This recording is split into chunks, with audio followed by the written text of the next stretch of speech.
नमस्कार, स्वागत है आपका। आपके साथ मैं दीपेश बरगले। सीएम शिवराज ने ट्वीट कर प्रधानमंत्री नरेंद्र मोदी को विजनरी लीडर बताया है। उनमें जनता की सेवा करने की ललक है और वे राष्ट्र के नव निर्माण हेतु कुशलतापूर्वक जनहितकारी निर्णय लेते हैं। इस पर रिट्वीट करते हुए प्रधानमंत्री नरेंद्र मोदी ने ट्वीट किया कि सुधारों को लागू करने में मध्य प्रदेश की सक्रियता देखकर अच्छा लगा। इससे जहां लोगों को बहुत मदद मिलेगी, वहीं राज्य का भी तेजी से विकास होगा। देखिए, प्रधानमंत्री जी विजनरी लीडर है। अब ऐसा नेता जो हर चीज में जनता का हित और राष्ट्र की प्रगति देखते हो।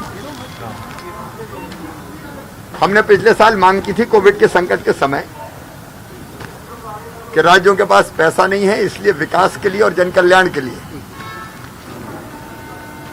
ज्यादा धन उपलब्ध हो, इसलिए जीडीपी का एक निश्चित प्रतिशत रहता है कि 3.5% तक कर्ज ले सकते हैं। हमने कहा था कि इस सीमा को बढ़ा दें ताकि हमारे पास पैसा रहे और हम जनता के कल्याण के और विकास के काम कर सकें। तो प्रधानमंत्री जी ने बढ़ाए 5.5% किया, लेकिन साथ में जोड़ दिया कि ये सुधार आपको करने पड़ेंगे।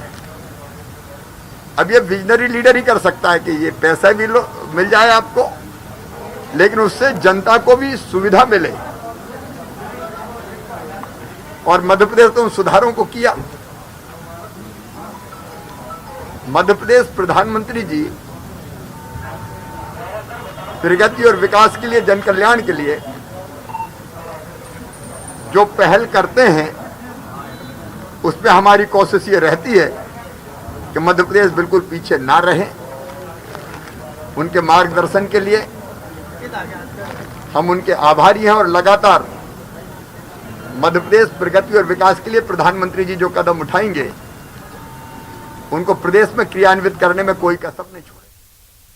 भोपाल में कल बीजेपी प्रदेश कार्य समिति की बैठक होनी है। इसके पहले आज सीएम शिवराज सिंह, प्रदेश प्रभारी मुरलीधर राव बीजेपी ऑफिस पहुंचे और आईटी सोशल मीडिया टीम के साथ बैठक की। इस दौरान वीडी शर्मा भी मौजूद रहे। ये बैठक इसलिए महत्वपूर्ण थी क्योंकि कल होने वाली कार्य समिति की बैठक वर्चुअल होगी। पार्टी कार्य समिति के बहाने आदिवासियों को लुभाने की भी कोशिश कर रही है। बीजेपी प्रदेश कार्यालय को ट्रैवल लुक दिया गया है। प्रदेश कार्यालय को बांस की लकड़ियों से तोरण द्वार बनाए गए हैं। घास फूस और पत्तों से सजावट की गई है। केले के पत्ते पर कार्य समिति के आयोजन के बारे में लिखा गया है। आदिवासी पेंटिंग से प्रदेश कार्यालय की सजावट की गई है। इस कार्य समिति में 4 सत्र आयोजित होंगे। पहले उद्घाटन सत्र में बीजेपी के राष्ट्रीय अध्यक्ष जेपी नड्डा वर्चुअली संबोधित करेंगे।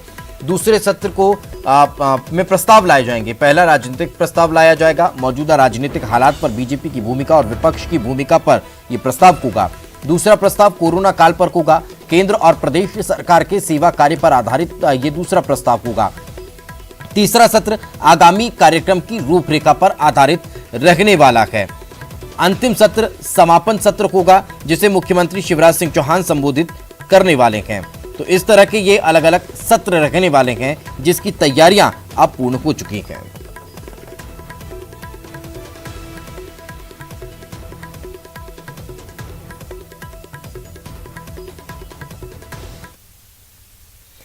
दिग्विजय सिंह के एक ट्वीट पर बीजेपी हमलावर है। तालिबानी नेताओं और देश के अधिकारियों को लेकर किए गए ट्वीट पर सीएम शिवराज ने कहा कि दिग्विजय की मानसिकता की तालिबानी है।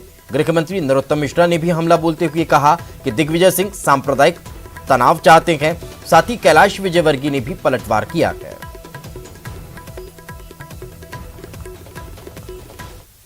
दौरा करवा रहे भारतीय अधिकारियों को। तो दिग्विजय सिंह ने ट्वीट किया है और उनकी मानसिकता ही तालिबानी है भाई। सर ये छतरपुर दौरा करवा रहे भारतीय अधिकारियों को। तो दिग्विजय सिंह ने ट्वीट किया है और उनकी मानसिकता ही तालिबानी है भाई। सर ये छतरपुर दिग्विजय सिंह हमेशा इस देश के अंदर वो विषय ढूंढते हैं जिससे सांप्रदायिक तनाव की स्थिति पैदा हो। यही ट्वीट उस दिशा को संकेत दे रहा है। तालिबान के संपर्क में केंद्रीय एजेंसी के लोग हैं, इसका जवाब दे सरकार। अभी तो दिग्विजय सिंह जी की जांच हो रही है, कि वो किस किस के संपर्क में। तालिबान के संपर्क में केंद्रीय एजेंसी के लोग हैं, इसका जवाब दे सरकार। अभी तो दिग्विजय सिंह जी की जांच हो रही है कि वो किस किस के संपर्क में। तालिबान के संपर्क में केंद्रीय एजेंसी के लोग हैं, इसका जवाब दे सरकार। कमलनाथ के आरोप पर सीएम शिवराज ने पलटवार किया है। सीएम ने कहा कि जो हर मौत पर उत्सव मनाते हों उनके लिए क्या कहें। उन्होंने कहा कि वैक्सीनेशन अभियान में जब जुटे हैं ऐसे कार्यक्रम की सफलता उन्हें पचती नहीं है। अब जिसको अच्छा दिखाई ना देता हो या जो देखते ही नहीं हो, जो हर मौत को उत्सव मनाते हो, और वैक्सीनेशन केवल सरकार का नहीं जनता का अभियान था। पूरी जनता जुटी थी, केवल राजनीतिक दल नहीं, सामाजिक कार्यकर्ता, स्वयंसेवी संस्थाएं, विशेषज्ञ सब जुटे थे और सबने मिलकर इसको सफल बनाया। अब जनता के हित में इस तरह के कार्यक्रम की सफलता भी पचती नहीं है। कमलनाथ जी कम से कम केंद्रीय मंत्री नरेंद्र सिंह तोमर ने ग्वालियर में फर्नीचर क्लस्टर बनाने और निवेश के लिए उद्योगपतियों को आमंत्रित किया है। साथ ही केंद्रीय मंत्री ने उद्योगपतियों को हर सुविधा और सुरक्षा मुहैया कराने का आश्वासन दिया है। कृषि भवन में हुई बैठक में केंद्रीय मंत्री सहित कई फर्नीचर उद्योगपति मौजूद थे। बैठक के बाद नरेंद्र सिंह तोमर ने कहा कि राज्य सरकार उद्योग को बढ़ाने और आर्थिक समृद्धि बढ़ाने के लिए काम कर रही है। मध्य प्रदेश में औद्योगिकरण बढ़े, मध्य प्रदेश में आर्थिक समृद्धता बढ़े, मध्य प्रदेश में रोजगार के अवसर सृजित हों और इसके लिए ओम प्रकाश सकलेचा जी लगातार दिन रात मेहनत कर रहे हैं। पूरे मध्य प्रदेश के हर कोने में जिस स्थान पर जिस प्रकार की इंडस्ट्री आ सकती है उसका उन्होंने अध्ययन किया है और मुझे आशा है कि निश्चित रूप से वो लोग स्पॉट इंस्पेक्शन करेंगे और मध्य प्रदेश सरकार ने जो सहूलियतें प्रदान की हैं उनसे आकर्षित होकर मध्य प्रदेश में। छतरपुर के नौगांव में आज मुख्यमंत्री शिवराज सिंह चौहान ने 2 करोड़ की लागत से बनाए गए 30 बिस्तर के सर्व सुविधायुक्त वार्ड का वर्चुअल शुभारंभ किया। इस दौरान मुख्यमंत्री ने कहा कि अब लोगों को यहां पर बेहतर स्वास्थ्य सुविधाएं मिलेंगी।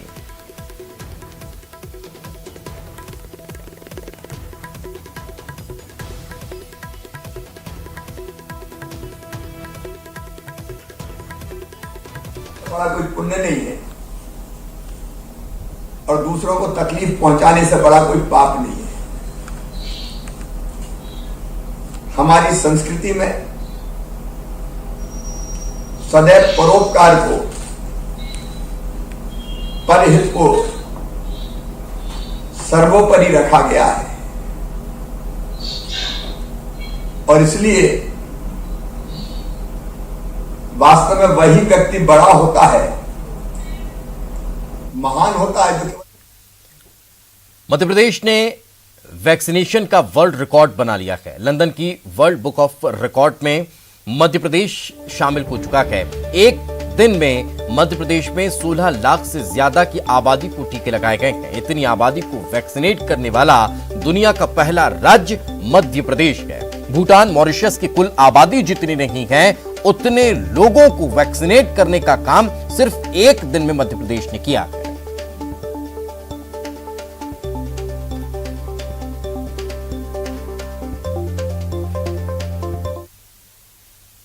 सीएम शिवराज ने आभार जताया है। सीएम शिवराज ने ट्वीट कर धन्यवाद दिया है। 11 लाख से ज्यादा लोगों को आज भी वैक्सीन लगाई गई है और लोगों ने टीका लगवाया है। प्रदेश की जनता को इसके लिए मुख्यमंत्री शिवराज सिंह चौहान ने धन्यवाद दिया है।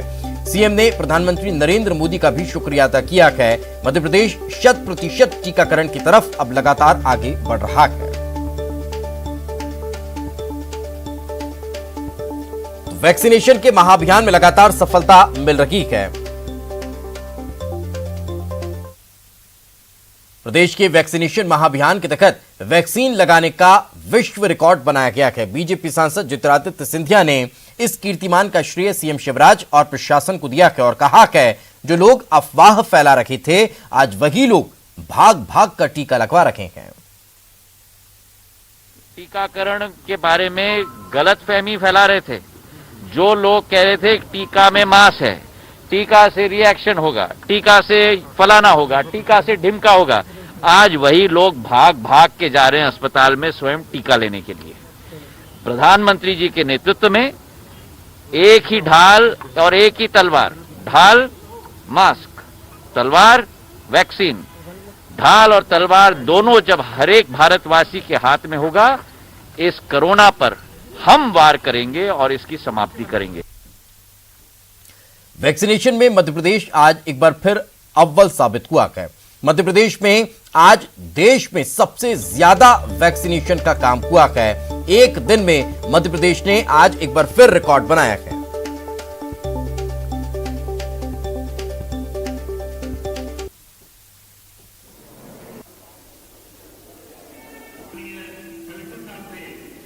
टीका जरूरी है क्योंकि यही संजीवनी है, इसलिए मध्य प्रदेश में वैक्सीनेशन के लिए लोगों को जागरूक किया जा रहा है। बुरहानपुर में जिम संचालकों ने बिना वैक्सीनेशन सर्टिफिकेट के जिम में सदस्यों के प्रवेश पर पाबंदी लगा दी है। उज्जैन और रतलाम में कलेक्टर ने सैलरी सिर्फ वैक्सीनेशन सर्टिफिकेट के आधार पर देने की बात कही है। इधर इंदौर में दूल्हा दुल्हन ने पहले वैक्सीन लगवाई, फिर खजराना गणेश मंदिर दर्शन करने पहुंचे। देवास में टीकाकरण महाअभियान के बाद अब दुकानदारों से टीकाकरण के लिए प्रेरित किया जा रहा है। इसके साथ ही उन्हें चेतावनी दी जा रही है कि जो दुकानदार टीकाकरण नहीं करवाएगा उसकी दुकान सील कर दी जाएगी। इधर जबलपुर में बस एसोसिएशन ने फैसला लिया है कि अब केवल उन्हीं यात्रियों को बस टिकट दिया जाएगा जिन्हें वैक्सीन लग चुकी है।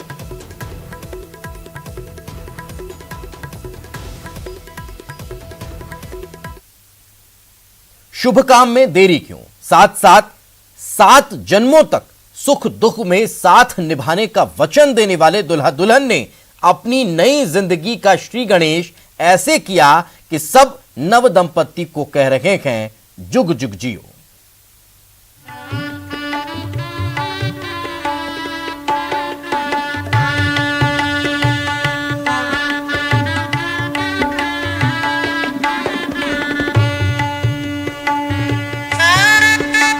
बप्पा की दर पर वैक्सीनेशन।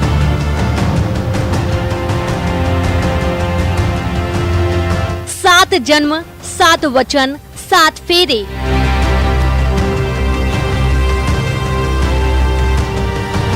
वैक्सीनेशन में हम साथ साथ हैं। दूल्हा दुल्हन ने पेश की मिसाल।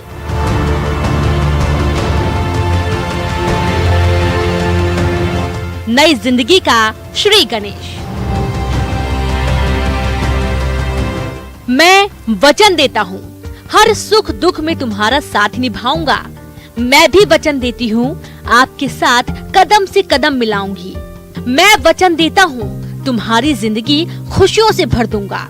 मैं भी वचन देती हूँ जिंदगी की हर जंग में आपके साथ खड़ी रहूंगी।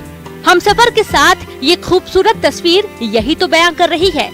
बप्पा के दर पर वैक्सीनेशन में 7 जन्म तक साथ निभाने का वादा करने वाले, 7 फेरे के साथ गठबंधन में बंधने वाले, 7 वचन में जन्मों के साथ ही कह रहे हैं वैक्सीनेशन में हम साथ साथ हैं।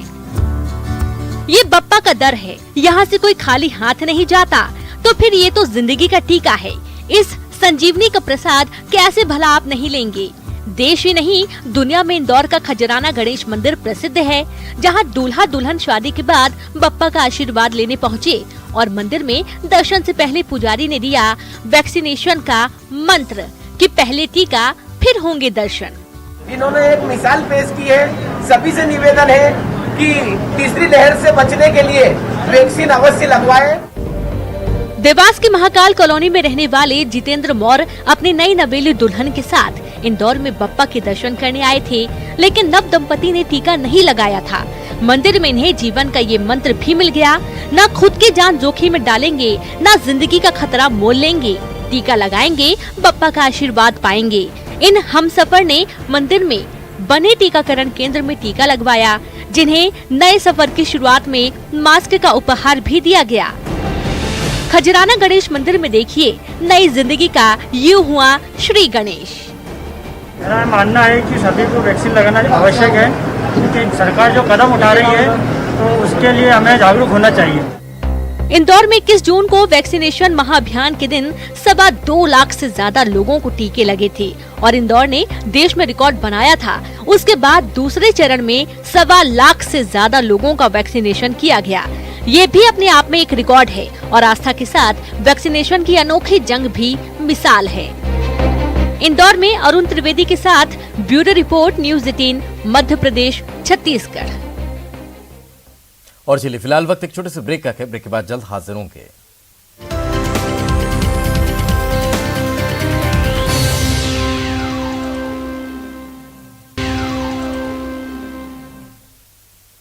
ब्रेक के बाद एक बार फिर आपका स्वागत है। ज्योतिरादित्य सिंधिया का बयान सामने आया है। निगम मंडलों में नियुक्तियों के सवाल पर सिंधिया बोले, मेरा डीएनए क्या कहे, मेरा डीएनए सिर्फ सेवा की भावना का है।